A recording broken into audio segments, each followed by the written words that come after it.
అడుగుతున్నారు మీరు చెప్పండి సార్. ఆన్గోయింగ్ సిచ్యువేషన్స్ కొన్ని జరుగుతూ ఉన్నాయి. ఇంతకుముందు టికెట్ల రేట్లు పెంపు విషయంలో మీరు అందరూ కలిసి వైఎస్ఆర్సీపీ ప్రభుత్వాన్ని కలవడం కూడా జరిగింది. సో దాని మీద ఇప్పుడు ఒక కొంత సిచ్యువేషన్ అయితే ఉంది. సో మీరు కూడా అక్కడికి వెళ్ళిన వ్యక్తిగా మీ తాలూకా స్పందన ఏంటి ఈ విషయం మీద టోటల్గా? ఫస్ట్ ఆఫ్ ఆల్ మన ఆంధ్రప్రదేశ్ ప్రభుత్వ అసెంబ్లీలో కొద్దిమంది పెద్దలు చేసిన కామెంట్స్పై మెగాస్టార్ చిరంజీవి గారు స్పందించిన విధానం ఏమవుతుందో అది సత్యం, 100% సత్యం, 100% సత్యం. అప్పుడు వైఎస్ జగన్మోహన్ రెడ్డి గారి హయాంలో ఆయన సీఎంగా ఉన్నప్పుడు, పేరు నాని గారు సినిమాటోగ్రఫీ మంత్రిగా ఉన్నప్పుడు ఇండస్ట్రీ నుంచి చిరంజీవి గారితో పాటు చాలామందిని వారు ఆహ్వానించారు. అందులో నేను కూడా ఒకరిని. చిరంజీవి గారు మాట్లాడుతూ నానుమూర్తి కూడా వచ్చాడు మాతో అన్నారు. కాబట్టి చాలామంది మీలాంటి మిత్రులు నన్ను ఈవేళ అక్కడ ఏం జరిగిందని అడుగుతున్నారు. కాబట్టి చెప్పాల్సిన బాధ్యత నాపై ఉంది. కాబట్టి నేను చెప్తున్నా, సత్యం చెప్తున్నాను మీకు. జగన్మోహన్ రెడ్డి గారి గవర్నమెంటు మా సినిమా కళాకారుని కానీ చిరంజీవి గారిని కానీ ఎవరిని కూడా అవమానించలేదు, చాలా గౌరవించారు. సత్యం. ఎందుకంటే కోవిడ్ కష్టకాలంలో సినిమా రంగం ఏమైపోద్ది అని భయోందనతో ఉన్న దశలో పరిశ్రమ పెద్దలందరూ కలిసి చిరంజీవి గారిని కలిశారు. పరిశ్రమ పెద్దగా ఆయన భావించి, ఆయన గౌరవించి నన్ను ఆహ్వానించారు. చిరంజీవి గారు స్వయంగా నాకు ఫోన్ చేశారు కూడా. అదేం సంస్కారం. అప్పుడు నేను ఢిల్లీలో ఉన్నా. నారాయణమూర్తి ఇండస్ట్రీ క్లిష్ట పరిస్థితిలో ఉంది. భారీ చిత్రాలతో పాటు సగటు సినిమా తీసిన ఇలాంటి వాడు అందరూ కూడా రావాలి, మీ ఒపీనియన్స్ చెప్పాలి, మనందరం ప్రభుత్వాన్ని కలవాలి, ప్రభుత్వం నుంచి మనకి ఏ సహాయ శాఖలు వస్తాయో మనం స్వీకరించాలి, మనం విన్నవించాలి అని చిరంజీవి గారు చెప్పడం, అందరూ మీట్ అవ్వడం చిరంజీవి గారి ఇంట్లోనే ఇది జరిగింది. అప్పుడు అనేక మంది వారు యొక్క అభిప్రాయం చెప్పారు. ఆయన్ని తీసుకొని మన సీఎం గారిని కలుద్దాం అని చెప్పారు. వారు సీఎం గారితో మాట్లాడారు స్వయంగా. అలాగే నేను కూడా పేరు నాని గారిని వెళ్ళి విజ్ఞప్తి చేశాను బందర్లో. అలా చాలామంది విజ్ఞప్తి చేశారు. ముఖ్యంగా చిరంజీవి గారు తీసుకున్న రోలు సెల్యూట్, హోల్ హార్టెడ్ టెలింగ్. పరిశ్రమ పెద్దగా వాట్ ది బెస్ట్ రోల్ ఈ ప్లేట్ దట్ డే. ఆయన ఎవరు అవమానించాల, చాలా గౌరవించారు. మమ్మల్ని ఎవరు అవమానించాల, చాలా గౌరవించారు. మేమందరూ అక్కడికి వెళ్ళాం, సమస్యలను చెప్పాం. సీఎం జగన్మోహన్ రెడ్డి గారు సానుకూలంగా స్పందించారు. పేరు నాని గారితో మాట్లాడి ఏమేం కావాలో మొత్తం తీసుకోండి, అన్నీ మనం చేద్దాం అని కూడా చెప్పారు. ఇది జరిగిన సత్యం అండి, ఇది జరిగిన సత్యం. ఓకే, ఆ సమస్యలు ఇంకా ఉన్నాయి, స్టిల్ ఇట్స్ గోయింగ్ ఆన్. ఆయన ప్రభుత్వం ఇప్పుడు లేదు. ఇప్పుడు మన చంద్రబాబు నాయుడు గవర్నమెంట్ వచ్చింది. కాబట్టి ఈ గవర్నమెంట్లో ఆనాడు అకాడమిక్ ప్రియాంబుల్, గత గవర్నమెంట్లో ఏ ప్రియాంబుల్ ఉందో, ఏ ప్రజలకి ఏ సమస్యలు ఉన్నాయో, ఏ ఇండస్ట్రీకి, cinema industry, anybody anything else, వాళ్ళకి ఏ సమస్యలు ఉన్నాయో అకాడమిక్ ప్రియాంబుల్ గత ప్రభుత్వంలో ప్రజలు విన్నవించుకున్న విన్నపాలు ఏమైతే ఉన్నాయో ఆ విన్నపాలని ఇప్పుడు, ఆ సమస్యలు ఇప్పుడున్న ప్రభుత్వం చంద్రబాబు నాయుడు హయాంలో నెరవేర్చాలని, దానికి సినిమాటోగ్రఫీ మంత్రి గారు దుర్గేష్ గారు సహకరించాలని, మన తెలుగు ఇండస్ట్రీ నుంచి వెళ్ళి ఇవాళ డిప్యూటీ సీఎంగా ఉన్న పవన్ కళ్యాణ్ గారు చొరవ తీసుకోవాలని నేను విజ్ఞప్తి చేస్తూ మా సమస్యల్ని, మన పరిశ్రమ సమస్యల్ని క్లియర్ చేయాల్సిందిగా మనస్ఫూర్తిగా వారిని కోరుకుంటున్నా. Thanks a lot.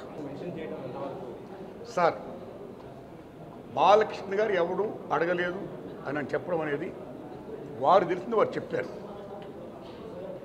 అది కరెక్ట్ కాదు. చిరంజీవి గారితో పాటు మేము చాలామంది వెళ్ళాం, అది అందరికీ తెలుసు. కాబట్టి ఆనాడు ఏమైతే అక్కడ సీఎం గారితో మాట్లాడుకున్నామో, ఏం చర్చలు జరిగాయో అవన్నీ కూడా మీకు ఈ media is the most powerful media, right? మీడియాలో చూడండి మీరు ఏముంది జరిగిందో, దట్ ఈస్ సత్యం, అది చూడండి. సో బాలకృష్ణ గారు తెలిసి ఉండొచ్చు, తెలియకపోవచ్చు అని చెప్పారు. సో నేను బాలకృష్ణ గారి గురించి మాట్లాడదలుచుకోవాలా. కానీ చాలామంది మాత్రం అప్పుడు వైఎస్ జగన్మోహన్ రెడ్డి గారి ప్రభుత్వం చిరంజీవి గారిని, సినిమా కళాకారుని అవమానించింది అనే అపప్రద ఏమవుతుందో అది చాలా తప్పండి. అలా కామెంట్ చేయకూడదండి. Nobody have no right to assassinate other characters. సత్యం important, truth is important.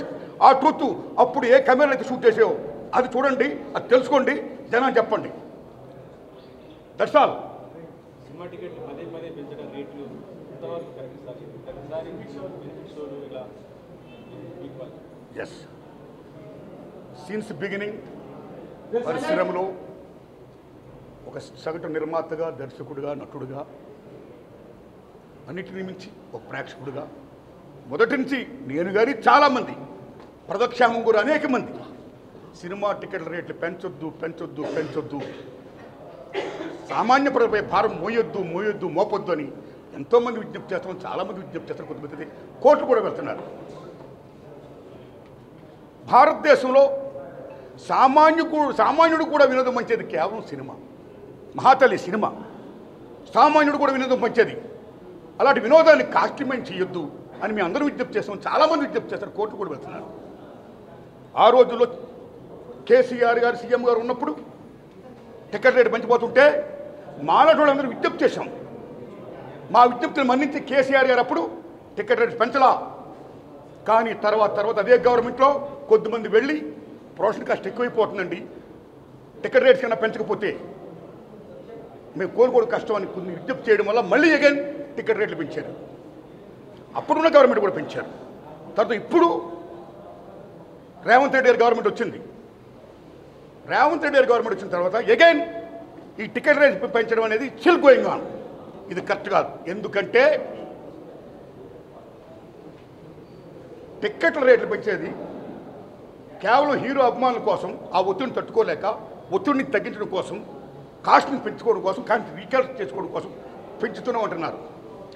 Hero అభిమానులు కూడా తల్లిదండ్రులు ఉంటారు, హీరో అభిమానులు కూడా పేదవాళ్ళు ఉంటారు. ఒక్కొక్క టికెట్ 1000 రూపాయలు అయితే ఎలా కొంటారు టికెట్లు? ఎక్కడ అప్పుసప్పులు చేస్తారు? ఏమేమిపోతాడు ప్రేక్షకుడు? ఎంత భారం మోపుతున్నారు? అది కరెక్ట్ కాదు. ఈవేళ మళ్ళీ చెప్తున్నాను మిత్రులారా, మీరు నమ్మండి, మన తెలుగు చలనచిత్ర పరిశ్రమలో ఫస్ట్ లవ్ కుష్ తీశారు. That is the biggest hit in India in Telugu. ఆ సినిమాకి 5 years పట్టింది శంకర్ రెడ్డి గారి నిర్మాతానికి. నేను 5 years తీశాను, ఎన్నో కోట్లు అప్పు చేశాను, ఖర్చు పెట్టాను, నా సినిమా రిలీజ్ చేస్తున్నాను, టికెట్లు పెంచండి అని ఏనాడు ఆయన ప్రభుత్వం అడగలా శంకర్ రెడ్డి గారు. అదే love Kusha super duper hit అయింది. మీరు నమ్మండి, 5-6 సంవత్సరాలు కంటిన్యూగా ఆడింది. పళ్ళతో లాభాలు వచ్చాయి ఇన్ తెలుగు లవ్ కుష. టేక్ హిందీ మొగలాయ్ ఆజం, షోలే. మొగలాయ్ ఆజం ఆసిఫ్ గారు తీశారు, 9 ఏళ్ళు పట్టింది. బోర్డెన్ కోర్టు ఖర్చు పెట్టాడైనా. నాకు 9 ఏళ్ళు పట్టింది, చాలా కోట్లు ఖర్చు పెట్టాను, నా సినిమా రిలీజ్ చేస్తున్నాను, నాకు టికెట్లను పెంచండి అని ఆసిఫ్ గారు ఏనాడు కూడా ప్రభుత్వం అడగలా. ఆ సినిమా సూపర్ డూపర్ హిట్ అయింది. ట్రక్కులో లాభాలు వచ్చాయి in Hindi. Take Sholay, GP SIP గారి సినిమా ది గ్రేటెస్ట్ హిట్. ఇన్ని కోట్లు పెట్టాం, టికెట్ పెంచండి అని జీపీ సిప్ గారు అడగలా. ట్రక్కులో లాభాలు వచ్చాయి, సినిమా బ్రహ్మాండం డబ్బులు వస్తాయి. That's all. You come to English, there is Ben Hur, there is 10 commandments. Cecil B DeMille చేసిన 10 commandments కానీ బెనహార్లు కానీ చాట నెక్స్ట్ హీరో బోర్డెన్ కోర్టు ఖర్చు పోయి. కానీ ఏనాడు ఆ నిర్మాతలు మాకు ఇన్ని కోట్లు ఖర్చు పోయి మాకు డబ్బులు పెంచండి, టికెట్ రేటు పెంచండి అని ప్రభుత్వం అడగలా. ఆ సినిమాని ప్రేక్షకులు బ్రహ్మరథం పట్టారు, ఆడించారు. మీరు నమ్మండి, గూడ్సుల్లో లాభాలు వచ్చేయాలకి. సినిమా బాగుంటే డబ్బులు వస్తాయండి.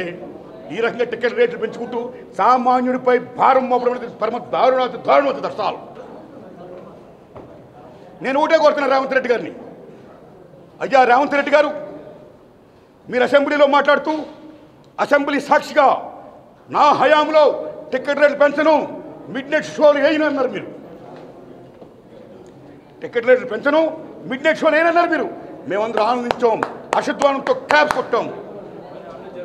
కానీ రేవంత్ రెడ్డి గారు, కానీ ఈవేళ మీ గవర్నమెంట్లో ఏం జరుగుతున్నాయి? గత గవర్నమెంట్లకి మీ గవర్నమెంట్ కూడా ఎవరైతే వచ్చి వాళ్ళు నష్టాలు చెప్పుకుంటున్నారో, మాకు ఇంత ఖర్చు అయిపోయింది, టికెట్ రేటు పెంచకపోతే మాకు గతి లేదు అని అంటున్నారో, మీరు వెంటనే ఇమ్మీడియట్గా వాళ్ళందరికీ టికెట్ రేటు పెంచుకోమని మీరు జీవో పాస్ చేస్తున్నారు. ఇక్కడ మీరే కాదు, అక్కడ ఆంధ్రప్రదేశ్ గవర్నమెంట్ కూడా 2 రాష్ట్ర ప్రభుత్వాలు ఇలా టికెట్ రేటు పెంచడం అనేది దారుణం. మీరు ప్రజలను మన్నించండి, సగటు ప్రేక్షకులను మన్నించండి. మీ డిమాండ్ ఫ్రమ్ ద పీపుల్ వాళ్ళని మన్నించండి. డబ్బు లేకపోతే మన మిగతా సినిమాలు ఎక్కడ చూస్తారు వాళ్ళు? అప్పు సప్పు చేస్తే ఇంత డబ్బు పెట్టేసి చూస్తే మిగతా సినిమాలు ఎక్కడ చూస్తారు వాళ్ళు? తర్వాత చూద్దాంలే, మనం ఓటీటీ చూద్దాంలే, ఎక్కడ చూద్దాం ఉంటారు. మిగతా సినిమాలు చాలా డ్యామేజ్ అయిపోతుంది. అది ఒక రకంగా చెప్పాలంటే టికెట్ రేటు పెంపకం అనేది సగటు ప్రేక్షకుడిపై భారం మోపడమే కాదు, అభిమానుల యొక్క రక్తాన్ని జరగలా పిప్పేయడమే కాదు, సగటు చిత్ర నిర్మాతలను కూడా చాలా డ్యామేజ్ చేస్తున్నారు. అది కరెక్ట్ కాదు. ప్రేక్షకుడి ముందు మనం కాపాడుకోవాలి. ప్రేక్షక దేవుడు అంటాం మనం. సినిమా అనేది తీసేవాడు, చూసేవాడు, చూపించే సినిమా. అందుకే సినిమా ఇండస్ట్రీ పరిశ్రమ నిర్మాతతో పాటు దర్శకులతో పాటు 24 క్రాఫ్ట్స్తో పాటు వాళ్ళు ఎంత ఇంపార్టెంటో, ప్రేక్షక దేవుళ్ళు ఎంత ఇంపార్టెంటో, వారిద్దరికి మధ్య సంధానకర్తగా ఉండే సినిమా థియేటర్లు అంటే దేవాలయాలు. అది అంత ఇంపార్టెంట్. కాబట్టి ఈ సినిమా ఇండస్ట్రీ మనుగడ సాగించాలంటే, అందరం బాగుండాలంటే దయించి రేవంత్ రెడ్డి గారు, చంద్రబాబు నాయుడు గారు దయించి టికెట్ రేట్ పెంచకండి సార్. మీకు హంబుల్ రిక్వెస్ట్ చేస్తున్నా, దండం పెడుతున్నా. సగటు ప్రేక్షకులు మీరు గౌరవించండి sir. You must respect the people. My whole heartedly I'm requesting you. Please please. Thank you. మన తెలంగాణ రాష్ట్ర ముఖ్యమంత్రి శ్రీ రేవంత్ రెడ్డి గారిని, మన ఆంధ్రప్రదేశ్ ముఖ్యమంత్రి శ్రీ చంద్రబాబు నాయుడు గారిని నేను విజ్ఞప్తి చేస్తున్నాను. అయ్యా, మా సినిమా ఇండస్ట్రీలో చాలామంది ప్రముఖులు వారి సమస్య చెప్పుకోవడం కోసం మీరు పిలుస్తున్నారు, వారు చెప్తున్నారు. What the best service you're doing. ధన్యవాదం. ఇండస్ట్రీ డెవలప్మెంట్ కోసం వాట్ ది బెస్ట్ కాంట్రిబ్యూషన్ మేము చేస్తామని చెప్తున్నారు. ధన్యవాదం. The same time my humble request, దయించి వారినే కాదు, ఫిల్మ్ ఇండస్ట్రీకి ప్రాతినిధ్యం వహిస్తున్నటువంటి ప్రొడ్యూసర్ కౌన్సిల్ వారిని, ఫిల్మ్ ఛాంబర్ వారిని, సేమ్ టైం సగటు నిర్మాతలను కూడా మీరు ఆహ్వానించండి. వాళ్ళ సమస్యలు తెలుసుకోండి. ఎన్నో సమస్యలు దే ఆర్ ఫేసింగ్. చాలా సినిమాలు థియేటర్ దొరకట్లా. ఎన్ని సంవత్సరాలు బట్టో అనేక గవర్నమెంట్ విజ్ఞప్తి చేస్తున్నాం. సగటు సినిమాకి థియేటర్ మీరు ప్రొవైడ్ చేయండి అని. ఇంతవరకు డిమాండ్ నెరవేరలా. ఆ ఒక్క డిమాండ్ కాదు, అనేక డిమాండ్ నెరవేరలా. కాబట్టి దయించి వీళ్ళని కూడా పిలవండి. ప్రొడ్యూసర్ కౌన్సిల్ని, ఫిల్మ్ ఛాంబర్ని, సగటు నిర్మాతలు పిలండి. వాళ్ళ సమస్యలు తెలుసుకోండి. వాళ్ళు కూడా the best contribution, the best service, the best help, the best cooperation దాన్ని చేయండి. ఇది నా విజ్ఞప్తి. సేమ్ టైం రేవంత్ రెడ్డి గారు అసెంబ్లీ సాక్షిగా నేను టికెట్ రేట్ పెంచను నా ప్రభుత్వ హయాంలో, ఈ సేమ్ టైం మిడ్ నైట్ షోలు ఉండవు అని బ్రహ్మాండంగా అసెంబ్లీలో చెప్పారు. మీరు సెల్యూట్.